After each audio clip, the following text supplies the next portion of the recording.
আচ্ছা চলতে থাকুক।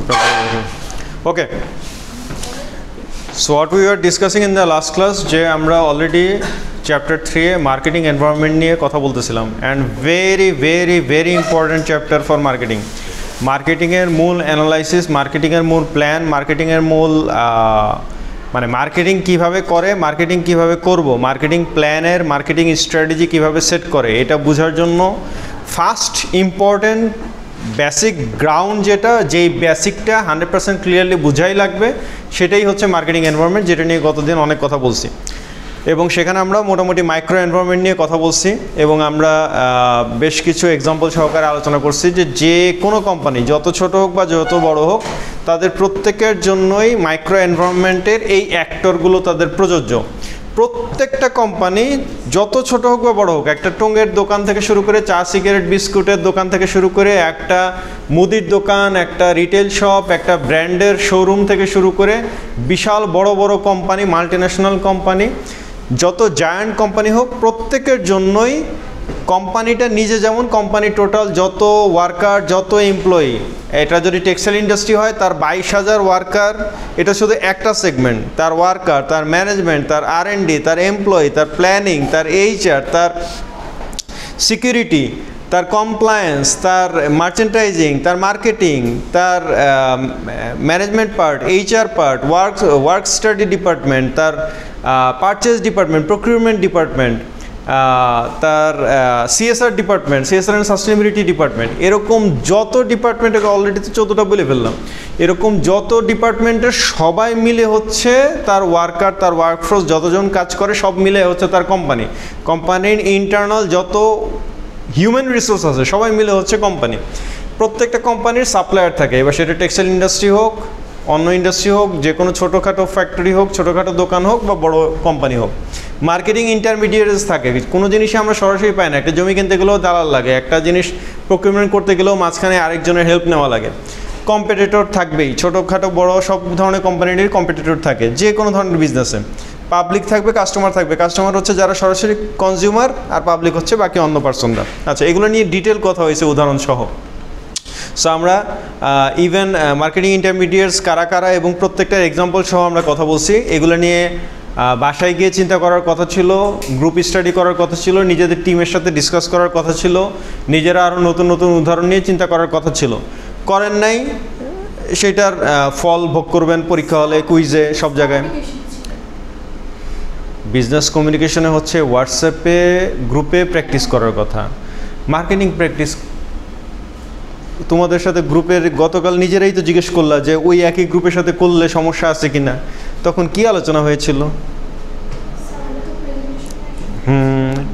সেটা তো প্রেজেন্টেশনের জন্য। প্রেজেন্টেশন তো হচ্ছে ডেলিভারি ডেট। মার্কেটিংয়ের প্রতিদিন যে আমরা ডিসকাস করতেছি সেই জিনিসগুলো তুমি এক্সারসাইজ করবা কাদের সাথে? মানে এক্সাম্পল নিয়ে চিন্তা করবা কিভাবে, কাদের সাথে? দাঁড়াও, তোমরা কি এখানে কেউ এমন জিনিস নাকি যে স্যার আমরা তো ক্লাসে একবার শুনি 6 মাস পরে পর্যন্ত এটা মনে থাকে? তাইলে তো দরকারই নেই, কোনো কিছু নিয়ে চিন্তা করারও দরকার নেই, আলোচনা সমালোচনারও দরকার নেই, গ্রুপ স্টাডি তো দরকারই নেই। গ্রুপ স্টাডি কী জিনিস, এটার সাথে আমাদের কোনো সম্পর্ক আছে নাকি স্যার? আমরা তো মানে গ্রুপে অন্য কিছু করি, গ্রুপে তো স্টাডি করি না। কিন্তু যতদিন ওইটা না শুরু করবেন, ওই কালচার ডেভেলপ না করবেন, কোনো কিছুই ভালো মতো বুঝবেন না, সব কিছু কঠিন হইতে থাকবে। সহজ পড়া কঠিন হইতে থাকবে, আর গ্রুপ স্টাডি শুরু করলে কঠিন পড়া সহজ হইতে থাকবে। দুইটার মধ্যে এটাই পার্থক্য। আচ্ছা, এবার আসো আজকে থেকে আমরা যেটা নিয়ে ডিসকাশন শুরু করবো সেটা হচ্ছে যে কোম্পানিজ ম্যাক্রো এনভায়রনমেন্ট, একটা হচ্ছে মাইক্রো এনভায়রনমেন্ট। মাইক্রো এনভায়রনমেন্ট মানেই হচ্ছে একটা কোম্পানির ইন্টারনাল এনভায়রনমেন্ট, শর্ট এনভায়রনমেন্ট, ছোট আকারে তার মধ্যে যে জিনিসটা কাজ করে সেটা। আর ম্যাক্রো এনভায়রনমেন্ট মানেই হচ্ছে যে একটা কোম্পানির বেসিক যে এনভায়রনমেন্টটা তার কোম্পানির অপারেশনসের সাথে, এক্সিকিউশনের সাথে, অস্তিত্বের সাথে জড়িত সেই জিনিসটা। ফর এক্সাম্পল,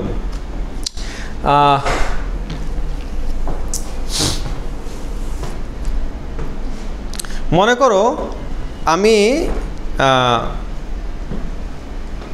মোবাইল ফোন কিনলাম। তো মোবাইল ফোন কেনার জন্য তো আমার কোনো মোবাইল ফোনের দোকানে গিয়ে কি আমার নিজের ভোটার আইডি কার্ড ইয়া কোনো কিছু দেওয়া লাগে? কিছু দেওয়া লাগে না। মোবাইল ফোন টাকা দিছি, ও আমার মোবাইল ফোন দিয়ে দিছে। আচ্ছা, আমি মোবাইল ফোন চালাইতে পারবো? কি লাগবে? সিম লাগবে। মোবাইল ফোন সিম, আমি টাকা দিলে সিম দিবে? কি দেওয়া লাগবে? এনআইডি দেওয়া লাগবে। শুধু এনআইডি দিলেও হবে না, ফিঙ্গারপ্রিন্ট দেওয়া লাগবে, কারণ আমার বায়োমেট্রিক ফিঙ্গারপ্রিন্টের রেকর্ডের সাথে আমার ফিঙ্গারপ্রিন্ট ম্যাচ হইতে হবে। যতক্ষণ ম্যাচ না হবে আমার রেজিস্ট্রেশন কমপ্লিট হবে না, আমার সিমও পাওয়া হবে না। মনে করো সিম যদি ফ্রি সিমও হয়, তারপরেও ওইটার জন্য আমার এনআইডি, আমার বায়োমেট্রিক ভেরিফিকেশন, এটা মাস্ট। কথা বুঝাইতে পারতেছি? সামান্য একটা সিম, সেইটা নিতে গেলেও আমাকে দেশের এক্সিস্টিং একটা সিকিউরিটি রুলস, সেই রুলসটা মাইনে তারপরে আমাকে কাজ করতে দিতেছে। একটা সিম কেনার জন্য যদি অতটুকু শর্ত হয়, তোমার কাছে কি মনে হয় যে এই যে একটা ইউনিভার্সিটি দেওয়া, তুমি একটা কোম্পানি দিবা, তুমি একটা ফ্যাশন হাউসের একটা বুটিক শপের দোকান দিবা, আরেকজন মনে করো একটা মুদি দোকানই দিবে, আরেকজন একটা ফাউন্ডেশন দিবে, আরেকজন একটা কোম্পানি খুলবে, বললাম আর হয়ে যাবে? কত ধরনের অথরিটির কাছ থেকে কত ধরনের পারমিশন নিতে হবে, কত ধরনের লাইসেন্স নিতে হবে, কতগুলো অফিস থেকে তোমার ক্লিয়ারেন্স নিতে হবে। এই যে জিনিসগুলো, এগুলো কি কারণে? এগুলো হচ্ছে তুমি যেই দেশে তুমি বিজনেস করতেছো সেই দেশে এইটার জন্য অ্যাপ্লিকেবল লসগুলো কি। এটা যদি একটা সামাজিক সংস্থা হয়, মানে সমবায় সমিতি হয়, এর জন্য লস কি। এটা যদি একটা স্বেচ্ছাসেবী সামাজিক সংগঠন হয়, এর জন্য লস কি। এটা যদি একটা বিজনেস কোম্পানি হয়, এর জন্য লস কি। এটা যদি কোচিং সেন্টার হয়, তার জন্য কি। এটা যদি কলেজ ইউনিভার্সিটি হয়, তার জন্য লস কি। প্রত্যেকটা আলাদা আলাদা। যত বড় প্রতিষ্ঠান বা যত বেশি ইম্প্যাক্টে, তার জন্য তত বেশি রুলস রেগুলেশনস, তত বেশি লাইসেন্সিং, তত বেশি ক্লিয়ারেন্স, তত বেশি সার্টিফিকেশন এবং আদার্স জিনিস তার সাথে জড়িত। তাহলে ম্যাক্রো এনভায়রনমেন্টের ব্যাপারটা হচ্ছে, এখানে আমরা টোটাল 6টা অ্যাক্টরের কথা বলতেছি ম্যাক্রো এনভায়রনমেন্টে। 1 নম্বর হচ্ছে কি? ডেমোগ্রাফিক। মানে কি? ডেমোগ্রাফিক বলতে কি বোঝায়? ডেমোগ্রাফি কি? ডেমোগ্রাফি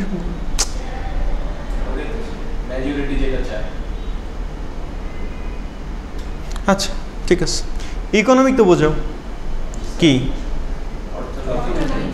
অর্থনৈতিক পরিস্থিতি। মানে এখন সারা বিশ্বে যখন অর্থনৈতিক মন্দা দেখা দিছে, তো সারা বিশ্বের অর্থনৈতিক মন্দা কি এই কারণে দেখা দিছে নাকি? মানে বিশ্বের অর্থনৈতিক মন্দা চলতেছে এই কথা মানুষ কখন বলে?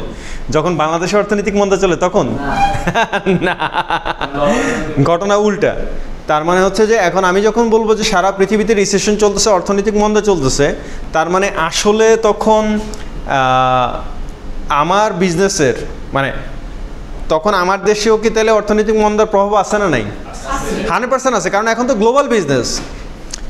বা পৃথিবীতে এখন এমন একটা দেশ খুঁজে দেখাতে পারবা নাকি, সেই দেশ যদি একটা শহরের দেশও হয়, ভ্যাটিকান সিটির মতো যদি এরকম হয়, একটা শহরও যদি দেশ হয়, এমনকি পৃথিবীর অন্য প্রান্তের দেশও যদি হয়, তুমি যদি ওই দেশের নাম নাও জানো, তারপরেও পৃথিবীতে এখন এমন একটা দেশের অস্তিত্ব আছে যাদের কোনো ইম্পোর্ট এক্সপোর্ট বিজনেস নেই।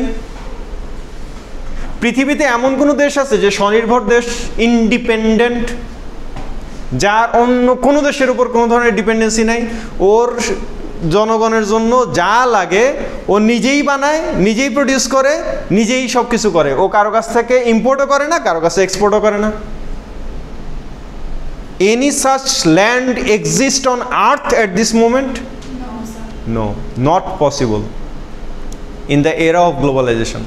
কারণ তোমাকে এখন স্বাভাবিকভাবেই নিজের অস্তিত্ব টিকায় রাখতে হইলেই, অথবা মার্কেট কম্পিটিশনের কারণে বা গ্লোবাল অ্যাক্সেসের কারণে, তোমার অন্য দেশ থেকে যেই জিনিসগুলো তোমার দেশে উৎপাদন হয় না, যেই জিনিসগুলো তুমি বানাইতে পারো না, কিন্তু অন্যরা চিপার রেটে বানাইতে পারতেছে, কম্পিটিটিভ প্রাইসে তাদের কাছ থেকে তোমার নিয়ে আসতে হবে। তুমি যেটা বেশি বানাইতে পারো, এবার সেটা এগ্রিকালচারাল সেক্টর হোক বা আইটি হোক বা যাই হোক না কেন, সেইটা অন্য দেশকে এক্সপোর্ট করতে হবে। ওইটা দিয়ে তোমার যে চাহিদা আছে সেটা আনতে হবে, তোমার যেটা দেওয়ার মতো আছে সেটা এক্সপোর্ট করতে হবে। That's how economy is growing. তাহলে বিশ্বে যখন অর্থনৈতিক মন্দা চলতেছে, সেটা সব প্রভাব তো স্বাভাবিকভাবে আমার দেশের উপর পড়বে। তো সেই সময় আমার বিজনেস খুব বাম্পার হওয়ার চান্স নর্মালি নাই, অ্যাবনর্মালি থাকতেও পারে। কোভিড সিজনে কি সব ব্যবসা ধরা খাইছে নাকি? বাম্পার ফলন কিছু কিছু ব্যবসার তো হয়েছে। হ্যাঁ, মাস্কের ব্যবসা হয়েছে, পিপির ব্যবসায়ীরা হয়েছে। N95 মাস্ক সারা জীবন আমি শুধু নাম শুনে গেছি, তখন তো আমি নিজে শুধু কিনছি, ইউজও করছি। সো পুরো ব্যাপারটাই তো তখন ডিফারেন্ট। সো ইকোনমিক সিচুয়েশনের উপর ডিপেন্ড করে আমি যে দেশে ব্যবসা করতেছি, ওই দেশে ওই মুহূর্তে বা ওই সময়ে ইকোনমিক সিচুয়েশনটা কি, ওই দেশের ওই বিজনেসের জন্য ইকোনমিকটা কেমন। ন্যাচারাল নেচারের সাথে কি সম্পর্ক? সম্পর্ক আছে না, মানে আলটিমেটলি ইয়েস, মানে কোভিড সিচুয়েশন আর নর্মাল সিচুয়েশন কি একরকম নাকি? পুরো পৃথিবীর ইতিহাস বদলে দেওয়ার মতো ঘটনা। এখন তুমি একটা চরম ভাবাপন্ন দেশে বিজনেস করা আর বাংলাদেশের মতো দেশে বিজনেস করা আর হল্যান্ডে বৈশা বেলজিয়ামে বৈশা বিজনেস করা, দুইটা কি একরকম নাকি? পুরো বিজনেসের প্যাটার্নটাই তো চেঞ্জ। তোমার অফিস আওয়ার চেঞ্জ হয়ে যাবে, তোমার টাইমিং চেঞ্জ হয়ে যাবে, তোমার হলিডে চেঞ্জ হয়ে যাবে, তোমার ভ্যাকেশন চেঞ্জ হয়ে যাবে। আমাদের ভ্যাকেশন হচ্ছে যে যেহেতু মুসলিম মেজরিটি কান্ট্রি, ওই ওয়াইজ ঈদ ওয়াইজ হচ্ছে ভ্যাকেশন, রোজা ওয়াইজ ভ্যাকেশনগুলো ডিপেন্ড করে। ওদের দেশে কি সেটা নাকি? না। সো পুরো প্যাটার্নটাই তো, বিজনেসের প্যাটার্নটাই তো ডিফারেন্ট, টেকনোলজিক্যাল। বাংলাদেশগুলা এখনও আইটি সেগমেন্টের জন্য ক্রিম কান্ট্রি। কী কারণে? কারণ এখনও এই দেশে প্রচুর টেকনোলজিক্যাল ইনোভেশন, কন্ট্রিবিউশন, ডেভেলপমেন্ট বাকি। এখনও এই দেশে বহু জিনিস আসে নাই যেটা ওই দেশে মানে এরপরের স্টেজ আরও 3 স্টেজ চলে আসছে। মানে আমরা এখনও কোথায় আছি? 4G-তে। 4G, হ্যাঁ, সর্বনাশ। আমি তো হজ করলাম হচ্ছে 15-এ গিয়ে 2015, তখনই তো সেখানে সৌদি আরবের মতো দেশে ছিল 5G। তো প্রায় 10 বছর হয়ে যেতেছে। 10 বছর আগে যাদেরকে তোমাদের কাছে মনে হয় ব্যাকডেটেড দেশ, তারা যে তখন জিতে আগায় গেল আর তোমরা যে এখনও তাতে পড়ে রইলা, তাহলে তোমরা আসলে কোন জি? তোমরা না ডিজিটাল দেশ?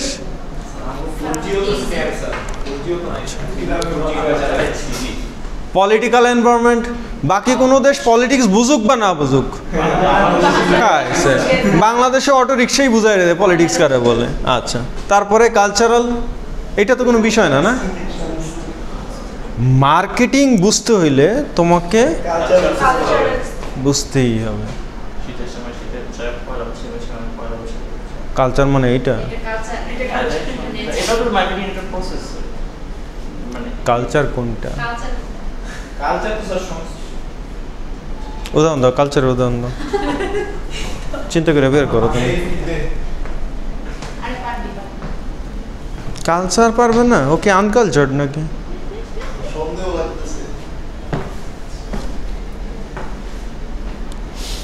ভালো একটা কালচারের মার্কেটিং এক্সাম্পল দাও।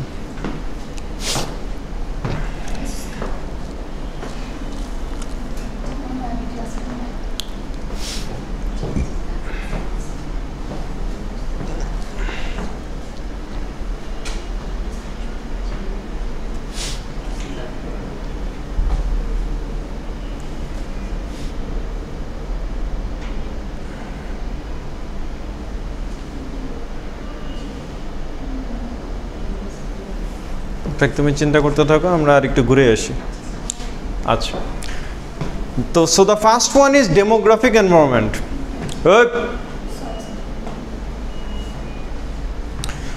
ডেমোগ্রাফিক এনভায়রনমেন্ট, ডেমোগ্রাফিক এনভায়রনমেন্ট কি জিনিস? ডেমোগ্রাফিক এনভায়রনমেন্ট হচ্ছে the demography where I am doing the business. ধরো এই পর্যন্ত এই এক্সাম্পল কয়েকদিন দিছি এবং বারবারই দিতে হবে। আগে তো মানে তোমার বেসটা বুঝতে হবে। আচ্ছা, বেসটা হচ্ছে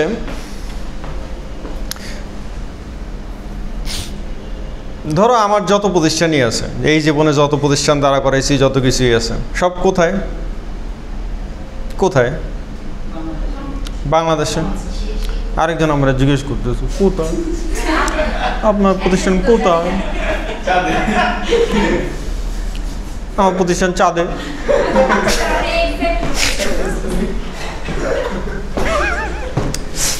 তাহলে ঘটনা যেটা, সেটা হচ্ছে যে স্বাভাবিকভাবেই আমি যেহেতু এখানে আছি, আমার প্রতিষ্ঠান এখানে।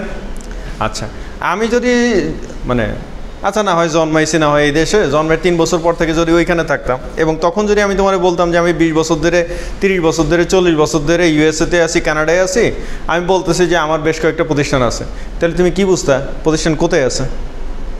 এখানে। কারণ আমি যেখানে প্রতিষ্ঠান আছে সেখানেই থাকবে। আচ্ছা, নাও দ্য ইস্যু ইজ, যখনই আমি বলতেছি প্রতিষ্ঠানটা বাংলাদেশে আছে, সাথে সাথে তোমার টোটাল ডেমোগ্রাফিক একটা ডাইমেনশন চলে আসতেছে, যে পৃথিবীর মধ্যে আমার প্রতিষ্ঠানটা হচ্ছে এশিয়া মহাদেশের, দক্ষিণ এশিয়ার মধ্যে, সার্কভুক্ত দেশগুলোর মধ্যে, উপমহাদেশের মধ্যে, এই যে ছোট্ট একটা দেশ বাংলাদেশ, সেই দেশের ক্যাপিটাল সিটি ঢাকার মধ্যে। That's it. এইটুক যখনই বুঝে ফেললা, সাথে সাথে মোটামুটি শিক্ষিত মানুষ যারা, তারা সাথে সাথে একটা টোটাল ডেমোগ্রাফিক পারসেপশন ডেভেলপ করে ফেলতে পারে যে ঠিক আছে, ঢাকা সিটিতে যেহেতু ব্যবসা, ঢাকা সিটির 100% মানুষ সব শিক্ষিত মানুষ।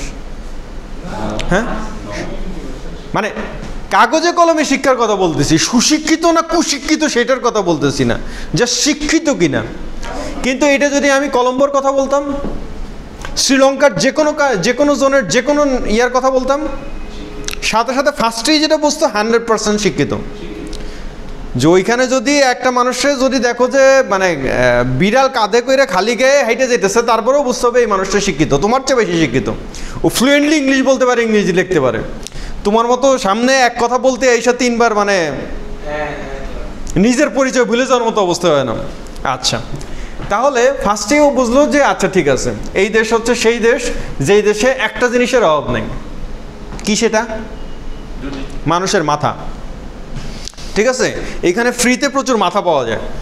ঠিক আছে, মানে এইখানে চাহিবা মাত্রই তুমি কাস্টমার পাবা এবং পাইতে বাধ্য থাকিবা, কারণ এইখানে চিড়িয়ার কোনো শেষ নাই, এখানে ভর্তি সব চিড়িয়া।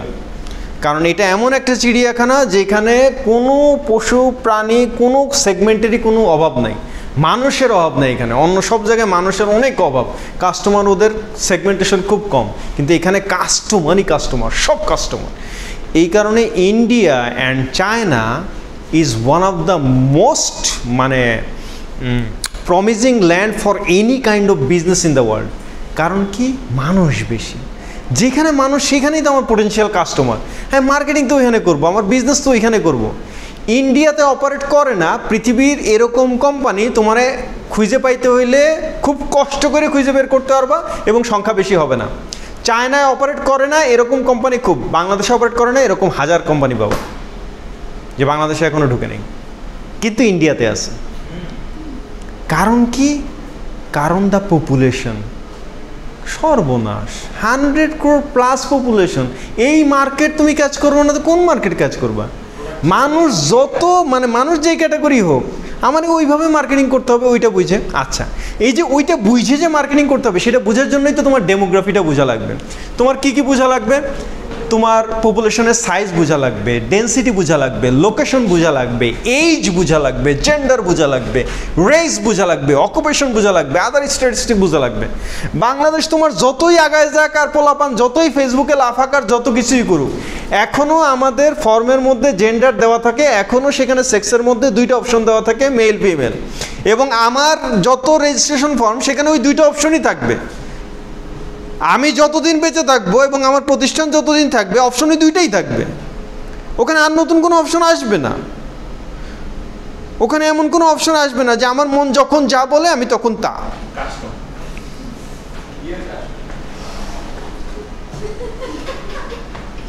কিন্তু দাঁড়াও না। তো এইটা তো আমি এইখানে বসে না হয়ে এখনো জোর গলায় বলতে পারতেছি। কিন্তু যদি আমার প্রতিষ্ঠানটা এখন আমস্টারডামে হইতো, এটা যদি প্যারিসে হতো,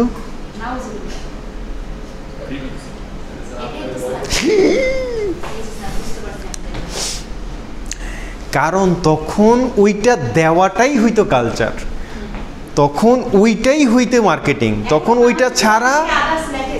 হ্যাঁ, লিখবে তো, এবং অনেকে আদার্সে ক্লিকও করবে, কারণ অনেকে এখনো নিশ্চিত না যে আমি আসলে কি হতে চেয়েছিলাম আর জীবনে কি হতে পেরেছি।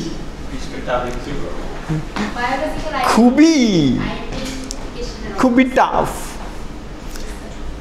নতুন করে ওদের জন্য এটা টাফ হয়ে গেছে। ছোটবেলায় যা শিখিয়েছিল তা তো দেখছে যে এখন বাস্তবতার সাথে মিল পায় না, এখন মন চায় ভিন্ন কিছু, বুঝছো না? তাহলে এখন যেটা, যে এই পুরো বিষয়টাই তাহলে ডিপেন্ড করে যে ওই যে ডেমোগ্রাফিক সিচুয়েশনের উপরে, তুমি কোন লোকেশনে কোন মানুষদেরকে নিয়ে ডিল করতেছো, কোন এইজের পিপলদেরকে নিয়ে ডিল করতেছো, কোন জেন্ডারের পিপলদেরকে নিয়ে ডিল। ইন্নালিল্লাহ, ধরো তুমি একটা বললা যে হ্যাঁ ঠিক আছে, এই একজন পুরুষ কাস্টমারদের আমি তাদের ডেমোগ্রাফি বা তাদের রুচি, তাদের জন্য কোনটা পছন্দ তাদের গিয়া দেখলো। আরেকটা বললো যে হ্যাঁ ঠিক আছে ওরা ফিমেল, সেটাই। এখন যে মেলও না ফিমেলও না, তো তার জন্য তুমি যখন মার্কেটিং প্ল্যান করতে যাবা, সেই কাস্টমারকে যখন ক্যাচ করতে যাবা, তার মার্কেটিং, তার সাথে কথা বলা, তার রুচির ইয়া করা একরকম হবে নাকি? না, এ তো নর্মালি তুমি বুঝতে পারবা না। এ তো অনেক মানুষ দেখতে হবে তোমাকে এই টাইপের ইয়া করতে হলে। আসো, ডেমোগ্রাফিক এনভায়রনমেন্টের মধ্যে আমরা আর কি বলতেছি যে demographic Trends include age, family structure, geographic population shift, educational characteristics and population diversity. ধরো এখনও মানে বাংলাদেশের মানে আমরা তো খারাপ হইতে হইতে শেষ পর্যায়ে চলে যেতেছি, তারপরও এখনও মিডিয়া জগতের ওই ক্যাটাগরির ওই সেগমেন্ট মানে নষ্ট হয়ে যাওয়া সেগমেন্ট বাদ দিলে এখনও মোটামুটি বোঝা যায় যে যদি ওরে জিজ্ঞেস করে যে বিয়ে করছো, ও যদি বলে যে আমার তো বাচ্চা আছে, ঠিক আছে, তার মানে বোঝা যায় যে না, বাচ্চা হয়ে গেছে আগে, বিয়ে পরে করবে, ব্যাপারটা এরকম না। ওর এক আনসার দিয়ে বোঝা গেছে ছেলেটা বিয়েও করছে এবং বাচ্চাও হয়েছে। কিন্তু এই একই প্রশ্ন এই ছেলেটা যদি ইংল্যান্ডে থাকতো, ইউএসএতে থাকতো, নিউ ইয়র্কে থাকতো, কানাডা থাকতো, অস্ট্রিয়াতে থাকতো, যে কোনো জায়গায় থাকতো, এবং আমি যদি জিজ্ঞেস করতাম, তাহলে আমার এটা বুঝে নেওয়ার কোনো উপায় ছিল যে ছেলেটার বিয়ে হয়েছে? কোশ্চেন কালেও না।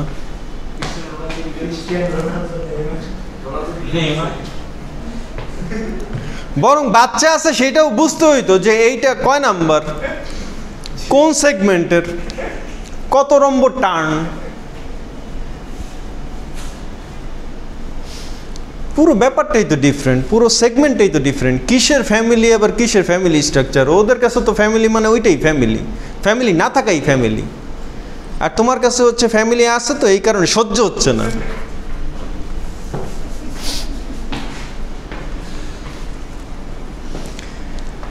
ডেমোগ্রাফিক এনভায়রনমেন্ট, ফর এক্সাম্পল আমরা যদি ইন্ডিয়ার পার্সপেক্টিভে চিন্তা করি, increasing population, rapid growth in urban population in Asia, মানে এশিয়াতে নগরায়নের মাধ্যমে লক্ষ লক্ষ মানুষ নগরে চলে আসবে। বাংলাদেশে তো তাই হয়েছে, বাংলাদেশের পুরো জনগণের মধ্যে 1 কোটি তো ঢাকায় এসে বসে আছে। সো হুলস্থুল অবস্থা। দেশের বহু জায়গায় এখনও খালি, রাস্তাঘাট খালি, মানুষও কম, যানবাহনও কম। ওইখানে গেলে মনে হয় যে আয় রে, এই ঢাকা সিটিতে পুইচে মরতেছি, এর চাইতে এই জায়গা ভালো ছিল, রাজশাহী ভালো ছিল, খুলনা ভালো ছিল, যশোর ভালো ছিল। কিন্তু কিছু করার নেই, কী করবা। গ্রোয়িং মিডল ক্লাস, মানে মিডল ক্লাসটা গ্রো করতেছে, মানে বেশি। তুমি যদি এখন ঢাকা সিটির মধ্যেই চিন্তা করো যে 1 কোটি মানুষ, সেই ঢাকা সিটির 1 কোটি মানুষের মধ্যে সবাই কি উচ্চবিত্ত, সবাই কি নিম্নবিত্ত? না, মিডল ক্লাস পোর্শনটাই অনেক বেশি গ্রো করতেছে। মিডল ক্লাসে বরং আমাদের এখন সেগমেন্ট করতে হইতেছে যে lower middle class, middle class, আপার মিডল ক্লাস, কারণ মিডল ক্লাসের সংখ্যাটাই এত বড় হয়ে যাচ্ছে। আচ্ছা, এবার আসো, এখানে কয়েকটা ক্যাটাগরিতে জাস্ট একটা এক্সাম্পল দিয়ে ভাগ করার চেষ্টা করা হয়েছে। একটা ক্যাটাগরি আমরা বলতেছি ডিপ্রাইভড হাউসহোল্ড, মানে যাদের নিজের বাড়ি নেই, নিজের বাসা নাই। সো নিজের বাসা নাই মানে হচ্ছে যে তুমি টিনের ঘরেও ভাড়া থাকতে পারো, অন্য জায়গায়ও ভাড়া থাকতে পারো। তবে যেই লোক ফ্ল্যাট বাসায় ভাড়া থাকে, এরকম অনেকেই আছে যার নিজের ফ্ল্যাটই আছে, যার নিজের বাড়ি আছে, কিন্তু সে অন্য সুবিধার জন্য কিন্তু ও তো নিজের বাসা আছে। অনেকে ফ্ল্যাট কিনে থাকে, অনেকে ফ্ল্যাটে ভাড়া থাকে বা ইয়া থাকে, যাই হোক। তো ওইটা দিয়ে তো আসলে বোঝা যায় না, এই কারণে বুঝতে হয় ফিনান্সিয়াল স্ট্যাটাস দিয়ে। তো ডিপ্রাইভ হাউসহোল্ড বলতে আমরা বুঝি যে ইন্ডিয়ান রুপিতে যদি ধরো কারণ 90,000 রুপির কম ইয়ারলি ইনকাম হয়, অ্যানুয়াল ডিসপোজেবল ইনকাম যদি এত হয় যে এটার পরে তার মোটামুটি সঞ্চয় এরকম থাকে, তাহলে সেটাকে বলা হয় যে তার মানে এর আসলে সচ্ছলতা নাই। এর নিচে যদি কারো ইনকাম হয়, এর ডিপ্রাইভড হাউসহোল্ড, কারণ এর তাহলে নিজের বাসা বাড়ি কেনার মতো বা ইয়া করার মতো সচ্ছলতা হয় নাই। অ্যাসপায়ারার্স বলতেছে যে 90,000 থেকে শুরু করে 2 লাখ। আচ্ছা, আরও সহজে আসো, মনে করো আমাদের সাপেক্ষেই চিন্তা করো, যদি দেখা যায় যে কোনো মানুষের ইভেন বাংলাদেশে ট্যাক্স পেয়েবল ইনকাম এটা হওয়ার জন্য কি লাগে, মানে একজন নারীর ট্যাক্স কত হইলে একজন নারীর ট্যাক্স প্রযোজ্য হয়, আর একজন পুরুষের জন্য কত হইলে ট্যাক্স প্রযোজ্য হয়?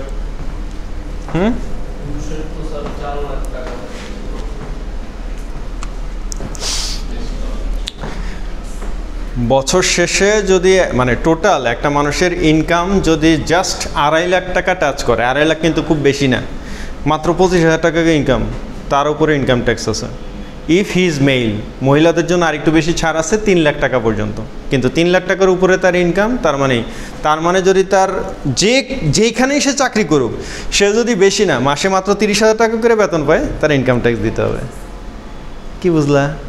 এখন তুমি বলতে পারো যে আমি বেতন পাই 30,000, কিন্তু আমার তো খরচ হচ্ছে 50,000, আমার বাকি খরচ তো আমার জামাইয়ের টাকা, আমার বাপের টাকা, মায়ের টাকা, সবাই টাকা নিয়ে ধার দেনা কইরে আমার চলা লাগে, ওইটা দেখার টাইম নেই সরকারের। তো মানে ইনকাম ট্যাক্স আগে দিয়ে নিতে হবে। তারপরে আমাদের দেশে এখনও তো ইনকাম ট্যাক্স বা ওগুলোর রেট বাইরের দেশগুলোতে যারা আছে তাদের সাথে কথা বলে দেখবা, তাদের ট্যাক্স দিতে গিয়ে তাদের সব শেষ হয়ে যায়, লটস অফ ট্যাক্স। এবং ওইখানে অবশ্য দিতে তাদের এই কারণে সমস্যা নেই, কারণ তারা তো সেই নাগরিক সেবাটা পাইতেছে, বাকি সব সুযোগ সুবিধা পাইতেছে। আর আমরা তো জানি যে আমি ওই বিদ্যুৎ বিল, পানির বিল থেকে শুরু করে ইনকাম ট্যাক্স সরকারি সব শুধু দিয়েই যাব, কখনো কিছু আর অ্যাসপায়ারার্স বলতেছি।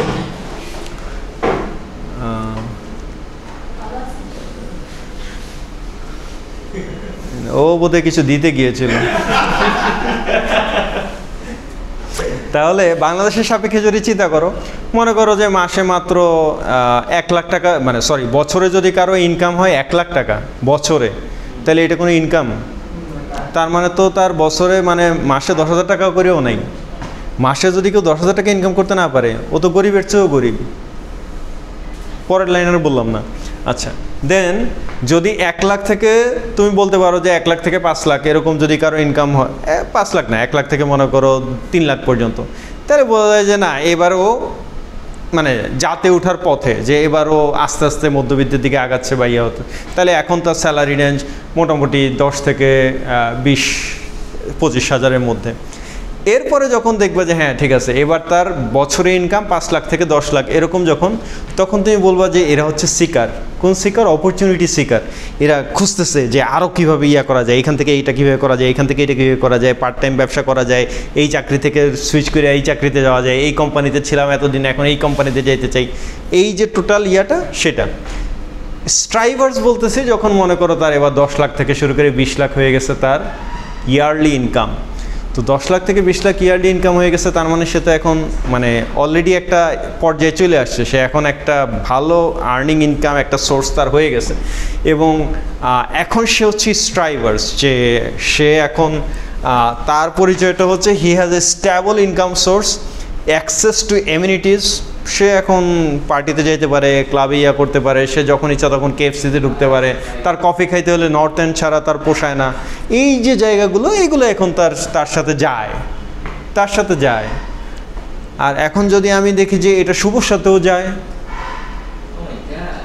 যদি ব্যাপারটা এরকম হয় যে শুভ বলে যে আমি নর্থ এন্ড ছাড়া কফি খাই না, আমার ভালো লাগেই না, তাহলে এটা কি বুঝতে হবে যে আসলে ওইটা যে শুভর সাথে যাইতেছে, এটা কি আসলে শুভর কারণে না শুভর বাপের কারণে? কথা বুঝছো না বুঝো নাই? বাপের ধনে পোদ্দারি। তাও আবার কার জন্য? অপরিচিত এক নারীর জন্য।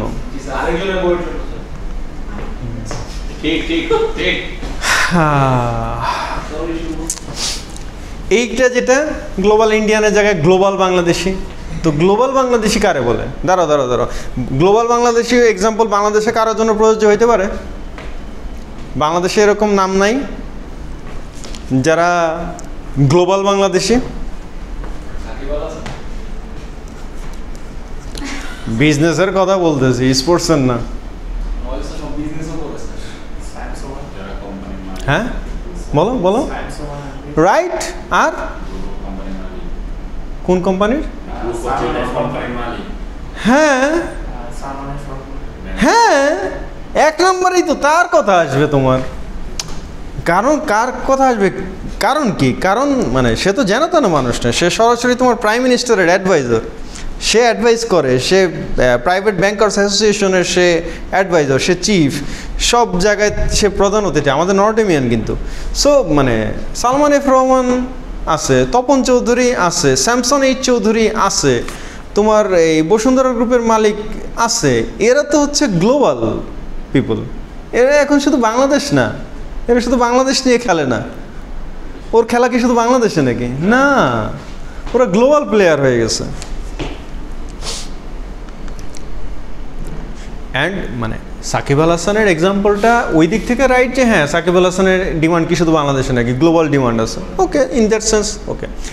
সো ডেমোগ্রাফিক এনভায়রনমেন্টের ক্ষেত্রে গ্রোথ ইন রুরাল পপুলেশন, এইটা কোম্পানিগুলো খেয়াল করে যে রুরাল পপুলেশনের গ্রোথ বেশি নাকি আরবান পপুলেশনের গ্রোথ বেশি, ফ্যামিলি সিস্টেমটা কেমন হচ্ছে, ফ্যামিলি সিস্টেম কি আগের মতো থাকতেছে নাকি চেঞ্জ হয়ে যাচ্ছে, চেঞ্জিং রোল অফ উইমেন, আগে মহিলারা কি করতো এখনকার মহিলারা কি করে।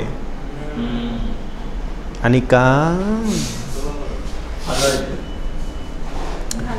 তোমার নানি দেখা হয়েছে তার সাথে, দাদি, তোমার নানি এবং দাদির ক্যারেক্টারিস্টিক্সে অনেক পার্থক্য থাকতে পারে, কিন্তু কমন জিনিস বেশি না আনকমন জিনিস বেশি? কমন বেশি। আর তোমার মা এবং তোমার শাশুড়ি, তাদের মধ্যে অনেক অমিল থাকতে পারে, কিছু কিছু মিলও থাকতে পারে। না না না মিলে কিছু, এবং তোমাকে দেখে কি তোমার মা গর্ব করে বলতে পারে যে তুই আসলেই আমার মেয়ে, আমার মতোই হয়েছিস তুই?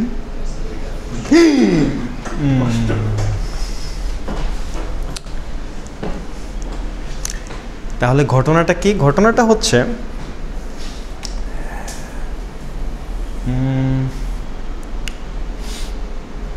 ধরো তোমার দাদি জীবনে মানে খুব স্বাভাবিকভাবেই ওনাদের তো মাশাআল্লাহ লম্বা আয়ু ছিল বা কম আয়ু ছিল, যেটাই হোক না কেন, বাট যতদিন বাইচে ছিল সংসার জীবন তো লম্বাই ছিল, মানে যার আয়ু লম্বা ছিল তার সংসার জীবন মাশাআল্লাহ, আচ্ছা যার আয়ু যতদিন ছিল সংসার ততদিনই টিকে ছিল। মনে করো 15 বছর বয়সে 12 বছর বয়সে বিয়ে হয়ে গেছে, যে 80 বছর পর্যন্ত বাঁচছে সে 70 বছর ধরে ওই একটা লোকের সাথেই সংসার করছে, নাকি কথা বুঝো? আচ্ছা, এই যে তার 70 বছরের সংসার, এই 70 বছরের সংসারে তার তো মাঝে মাঝে কিছু জিনিস লাগছে, নতুন জামা কাপড় পরছে না, নতুন শাড়ি পরছে না, আচ্ছা এই শাড়িটা সে কোন মার্কেটে গিয়ে কিনছে নিজে চয়েস করে?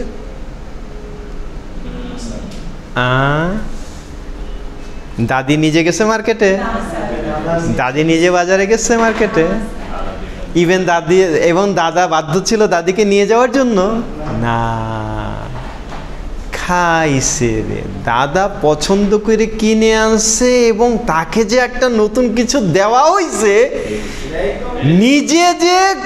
নিজে যে মনে করে তার জন্য নতুন একটা জিনিস কিনে আনছে, ওই খুশিতেই তো পাগল হয়ে মরে যাওয়ার দশা, শুকরিয়ার কোনো শেষ নাই। এখন আসো, মনে করো এই ছেলেটা নিজের পছন্দের মেয়েকে বিয়ে করছে এবং ও মনে করে যে ও যাকে বিয়ে করছে তার পছন্দের সব কিছু সে জানে, এই কারণে ও যদি এখন মেয়েটাকে বলে যে তোমার বিয়ের শপিংয়ে তো নিশ্চয়ই তোমার যাওয়া লাগবে না, কারণ তুমি আর আমি তো একই আয়না, কাজ হবে? বিয়ে আর হবে? বিয়ের কেনাকাটাই আটকে যাবে, বিয়ে কেমনে হবে? ওর চয়েস দিয়ে কি ওর শাড়ি কেনা হবে নাকি ওর লেহেঙ্গা হবে নাকি? না, হতেই পারে না।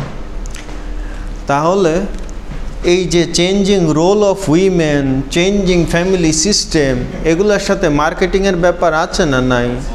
কথা বুঝো? এই মহিলাদের শাড়ির দোকানে আজ পর্যন্ত কয়টা দোকানে তুমি মহিলা দোকানদার পাইছো যে মহিলা বিক্রেতা?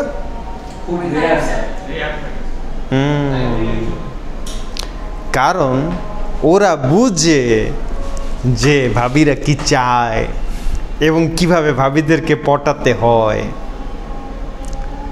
কিন্তু এটা যদি আরেক মহিলারা বসে রাখতো, সারাক্ষণ দাম নিয়ে ঝগড়াই করতে থাকতো, কিন্তু আর না ডেঞ্জারাস ঘটনা বেরিয়ে। So lots of things are দেয়ার।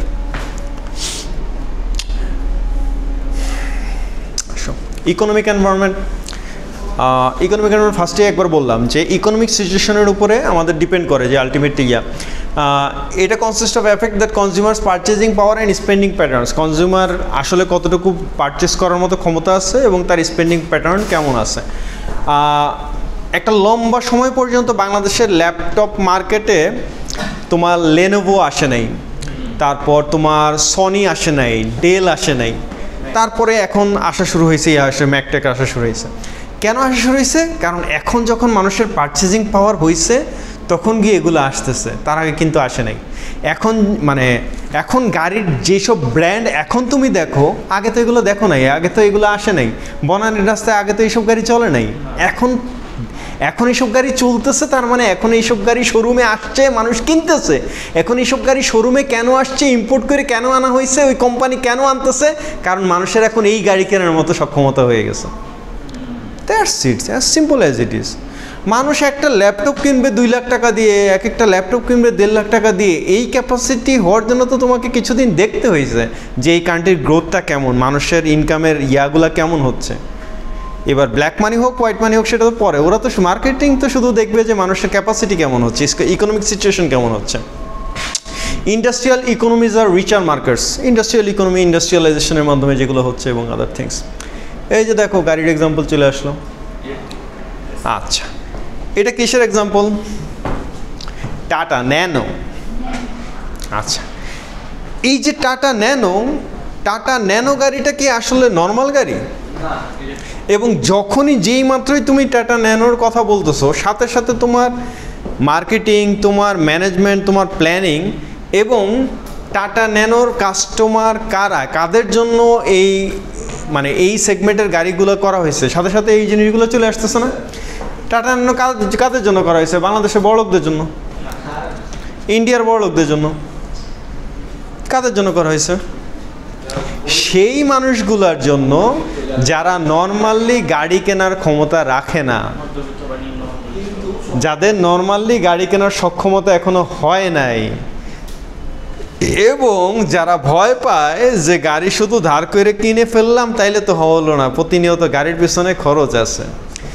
কিন্তু আনিকারেই আমি যদি আজকে অফার দিই যে বেশি না, তোমাকে 2 লাখ টাকায় আমি একটা গাড়ি দিয়ে দিতেছি, মাত্র 2 লাখ টাকায় তুমি ইনস্টলমেন্টে একটা গাড়ি কিনে ফেলো, ও বলবে যে খাইয়া বাসি না বাসি দরকার নাই, গাড়ি একটা পায় আনি। 2 লাখ টাকায় গাড়ি, তাও আবার ইনস্টলমেন্টে, বাস আর কি চাই? আমি গাড়িয়ালি হতে চাই। এই হচ্ছে প্রবলেম। মানুষকে মাছ ধরে কিভাবে? ওখানে কিছু থাকে, যত মজার খাবার দিবা টস করে তত ধরা পেয়ে যাবে। এটা কি কোকো মিলছে কথা? আচ্ছা, কোকো মানে কিন্তু কোকেন না।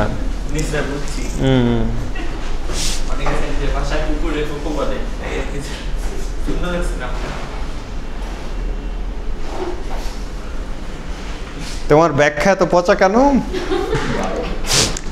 আচ্ছা, সো ইকোনমিক এনভায়রনমেন্টের সাথে তাহলে এই মার্কেট জড়িত। আমার সেই মার্কেটেই আমার এই গাড়ির জন্য অ্যাপ্রোপ্রিয়েট, যেখানে আমার সেই আছে।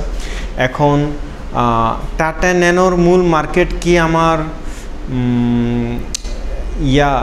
New York city, Washington, London এগুলো হওয়ার চান্স আছে না। সো বুঝতে হবে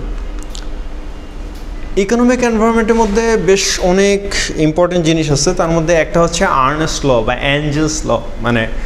আর্নেস্ট অ্যাঞ্জেলের নামে এটাকে সংক্ষেপে আমরা বলি অ্যাঞ্জেলস ল। অ্যাঞ্জেলস লটা কি? অ্যাঞ্জেলস ল বলতেছে যে মানুষের ইনকাম যখন বাড়ে তখন percentage spent on food declines, তার খাবারের পিছনে খরচ কমে, পরে বলতেছি। Then percentage spent on housing remains constant, তার হাউজিংয়ের খরচ একই রকম থাকে। Percentage spent on savings increase, তার সেভিংসের বাড়ে। আচ্ছা, ঘটনাটা কীরকম? ঘটনাটা হচ্ছে এরকম যে আগে আসো, ধরো তোমার বয়সী একটা ছেলে ও যদি একটা নিম্ন মধ্যবিত্ত পরিবারের হয়, যে কলকারখানায় রডের দোকানে ইয়ার দোকানে কাজ করে, খুব হার্ড জব করে, ওই ছেলেটাকে আমি লাঞ্চ করতে দিলাম, তোমারেও লাঞ্চ করতে দিলাম, অথবা ফ্রি অফার দিলাম, দোনোজনরে বুফের অফার দিলাম অথবা হোটেলের অফার দিলাম যে পে আমি করব, তুমি খাও। এ কয় প্লেট খাবে আর ও কয় প্লেট খাবে? কেন? বয়স তো একই, হার্ড ওয়ার্ক করে। তার মানে হচ্ছে যে এই ছেলেটা ইনকাম করে না, কিন্তু তারপরেও এর খাওয়ার চাহিদা কম। ওই ছেলেটা ইনকাম করে, কিন্তু ওর ফিজিক্যাল ইফোর্টের কারণে, ওর স্ট্যাটাসের কারণে, ওর ফিনান্সিয়াল স্ট্যাটাসের কারণে ওর খাওয়ার চাহিদা বেশি। মানুষ যত বড় লোক হইতে থাকে তত বেশি খায় না কম খায়? কারণ কি? তখন স্বাস্থ্য সচেতন হয়ে যায়, তখন ভাতও খায় না, আর তখন ভাতটা তো আর খাইতে পারে না। ইভেন আমাদের মতো তখন রুটিও খায় না, তখন সব হালকা পাতলা অল্প দিয়ে একটু একটু একটু একটু ওটা একটু, সো পরিমাণ কমে যায়। আচ্ছা, এখন তুমি যদি বাংলাদেশের মূল্য দিয়ে চিন্তা করো যে স্যার পরিমাণ করলে লাভ কি, ওর একটা আপেলের এক টুকরার দাম তো ওর এক প্লেট ভাতের দামের সমান, ওইটা যদি চিন্তা করো তাহলে পুরো জিনিসটা ডিফারেন্ট। বাট ইউজুয়ালি যেটা সেটা হচ্ছে যে মানুষের ইনকাম যখন বাড়তে থাকে খাদ্য গ্রহণের পরিমাণ কমতে থাকে, মানুষ স্বাস্থ্য সচেতন হইতে থাকে, ডায়েট করতে থাকে, কিটো মিটো সিটো যত রকমের করতে থাকে, এইটাই এক। 2 নাম্বার হচ্ছে আরেকটা জিনিস তোমরা খেয়াল করবা, মানে নর্মালি দেখবা তোমরা, মানে আমি আমার লাইফে এরকম খুব দেখিনি, মানে আমার এখন পর্যন্ত দেখি নাই যে একদম গরিব কোনো মানুষ কিন্তু তাকে আল্লাহ এমন কোনো রোগ দিছে যে এই রোগের চিকিৎসার জন্য মিনিমাম 20 কোটি টাকা প্রয়োজন। Do you get my point? একদম মানে গরিব বস্তিতে থাকে, ইয়াতে থাকে, তার এমন একটা রোগ হয়েছে যে এই রোগের চিকিৎসার জন্য 20 কোটি টাকা প্রয়োজন। কিন্তু এরকম 20 কোটি টাকার রোগ তাদের ঘরেই হয়েছে যাদের জন্য 20 কোটি কোনো বিষয় না। You get my point?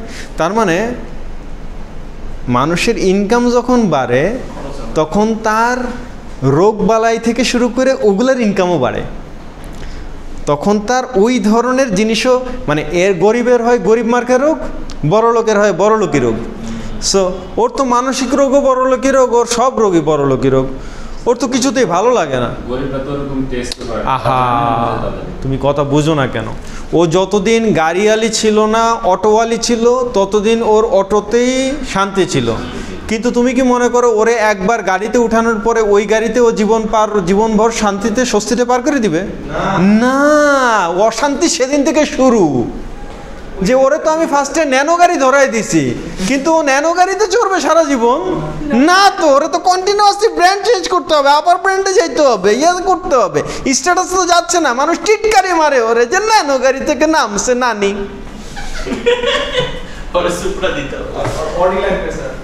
তাহলে বুঝছো না? তাহলে পুরো জিনিসটাই সেভাবে চেঞ্জ হয়ে যায়। যে তাহলে আসো মূল ব্যাপারটা যেটা হয় যে মানুষের ইনকাম বাড়ার সাথে সাথে আরও একটা জিনিস চিন্তা করো, ধরো একজন রিক্সাওয়ালা, সে কত টাকা সেভ করতে পারে মাসে? ওর সেভিংস কত? কয়টা ডিপিএস আছে, এফডিআর আছে, কয়টা ব্যাঙ্ক অ্যাকাউন্ট আছে? ওর ব্যাঙ্ক অ্যাকাউন্ট আছে কোনো? ওর ডিপিএস আছে, এফডিআর আছে? ওর প্রত্যেক মাসে অন্তত 500 টাকা ব্যাংকে জমা রাখে? কিন্তু আমরা ইউনিভার্সিটির টাকাটা আগে ওইখানে রাখি, দরকার 3 মাসের এফডিআর কইরে তারপরে ডিউ কইরে দরকার হলে পরে দিব, আগে এফডিআরটা ম্যাচিউরড হোক। So lots of things are দেয়ার, যে মানুষের ইনকাম যখন বাড়তে থাকে তখন তার ডিপোজিট সেভিংস এগুলো বাড়তে থাকে। কিন্তু একটা পর্যায়ে পরে মনে করো তোমার যখন নিজের বাড়ি হয়ে গেছে, নিজে বাড়ি বানায় ফেলছো, ওই বাড়ি বানানোর পরে তোমার হাউজিং কস্ট কি? তোমার কোনো হাউজিং কস্ট আছে? তুমি কারো বাসা ভাড়া দাও, আর তুমি কি 2 দিন পর পর বাসা চেঞ্জ করবা না? তো তাহলে তোমার হাউজিং কস্ট আছে আর কোনো? তাহলে তোমার কি থাকতেছে? সেভিংস বাড়তেছে, তোমার অন্য ধরনের অপারেশনাল কস্ট, লাইফস্টাইল কস্ট বাড়তেছে, কিন্তু সেভিং। এই জিনিসগুলোই বলছে আর্নেস্ট অ্যাঞ্জেলস লতে, এই কথাগুলোই বলা আছে যে এই জিনিসগুলো তো তোমার বুঝতে হবে যে আমি আসলে কাদের জন্য, কোন ধরনের কাস্টমারকে রিচ করতে যাচ্ছি। বাড়িওয়ালার জন্য মার্কেটিং একরকম, ভাড়াটিয়ার জন্য মার্কেটিং আরেক রকম। আমার মার্কেটিং কি জাস্ট একটা এক্সাম্পল দিয়ে শেষ করে দিচ্ছি আজকে। সেটা হচ্ছে ব্রডব্যান্ড কানেকশন আছে না, প্রত্যেকটা এলাকায় তো ব্রডব্যান্ড কানেকশন আছে। ব্রডব্যান্ড কানেকশনগুলো এখানে পলিটিক্যাল ইয়া থাকে, সব কিছু থাকে। আচ্ছা ঠিক আছে, এখন ব্রডব্যান্ড কানেকশন তো একই এলাকায় কয়েকটা থাকে। তো এখন দেখা গেল যে ওরা স্বাভাবিকভাবেই চায় যে এই বাড়িতে আগে আমার লাইন আছে, এই বাড়িতে এরপরে যতগুলো লাইন যায় সব যাতে আমার লাইন যায়, ঠিক আছে, অন্য লাইন যাতে এই একই বাড়িতে না ঢুকতে পারে। ঝামেলা। বাড়িওয়ালাও চায় যে দরকার কি, মানে ডিশ লাইন বলো ব্রডব্যান্ড লাইন বলো সব কিছুই একই বাড়িতে এক একজন 3-4 জন, এরা আবার এসে এর লাইন কেটে দিবে, ও এসে ওর লাইন কেটে দিবে, এক একজন এক এক ঝামেলা ইয়ে। আচ্ছা, ওরা তাহলে ওদের জন্য মার্কেটিং পলিসি কি? মার্কেটিং পলিসি হচ্ছে যে স্যার আপনি তো বাড়িওয়ালা, আপনার লাইন ফ্রি, শুধু আপনার ভাড়াটিয়া যতজন আছে সবার জন্য আপনি আমার ডিশ কানেকশন দিয়ে দিবেন, আমার ব্রডব্যান্ডের লাইন দিয়ে দিবেন। আমার কি খুশি হওয়ার কথা না অখুশি হওয়ার কথা? বাস বিন্দাস, দ্যাটস ইট মার্কেটিং।